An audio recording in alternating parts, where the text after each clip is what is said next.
Welcome to my channel. నేను మీ Srinivas Reddy. YCP MP Mithun రెడ్డికి ఇప్పుడు బిగ్ షాక్ తగిలిందని చెప్పుకోవచ్చు. ఈయన ఒక స్కామ్ లో కూడా ఇరుక్కుపోయారని కూడా వార్తలు వస్తున్నాయి. అయితే ఏపీలో గత వైసీపీ ప్రభుత్వంలో మద్యం కుంభకోణంలో ఆరోపణలు ఎదుర్కొంటున్నటువంటి వైసీపీ ఎంపీ మిథున్ రెడ్డికి హైకోర్టులో ఇవాళ గట్టి ఎదురు దెబ్బ తగిలింది.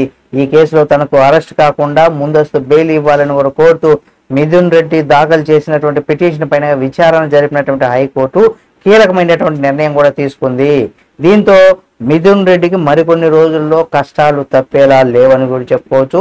రాష్ట్రంలో కొత్త మద్యం బ్రాండ్లు తీసుకొచ్చి దాదాపు 4,000 కోట్ల మేర కుంభకోణానికి పాల్పడినటువంటి వ్యవహారంలో మిథున్ రెడ్డితో పాటుగా అప్పటి బెవరేజెస్ కార్పొరేషన్ ఎండి వాసుదేవరెడ్డి మరికొందరు ఆరోపణలు కూడా ఎదుర్కొంటున్నారు. దీనిపైన ఇప్పటికే సిఐడి కేసు నమోదు చేసుకుంది.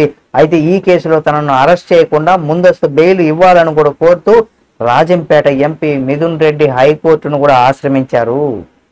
మిథున్ రెడ్డి పిటిషన్ పైన విచారణ జరిపినటువంటి హైకోర్టు ఇవాళ కీలకమైనటువంటి తీర్పును వెలువరించింది. మిథున్ రెడ్డిని అరెస్ట్ చేసే ముందు రక్షణ కల్పించామని కూడా హైకోర్టు తేల్చి చెప్పేసింది. ఈ మేరకు ఎంపీ మిథున్ రెడ్డి అభ్యర్థన కూడా హైకోర్టు తోసిపుచ్చుకుంది. ఈ మేరకు కేసుకు సంబంధించినటువంటి పూర్తి వివరాలు కూడా సమర్పించాలని కూడా సిఐడికి ఆదేశిస్తూ విచారణకు సోమవారానికి వాయిదా వేసింది. దీంతో పాటుగా మిథున్ రెడ్డిని కూడా సిఐడి అరెస్ట్ చేసేందుకు కూడా ఇక్కడ ఒక మార్గం అంటే ఒక ఈజీ అయిందని కూడా చెప్పుకోవచ్చు. కాబట్టి మిథున్ రెడ్డి త్వరలో అరెస్ట్ కాబోతున్నారా ఏమని తెలియాలంటే మరి కొన్ని రోజులు మనం వేచి చూడాల్సిందే.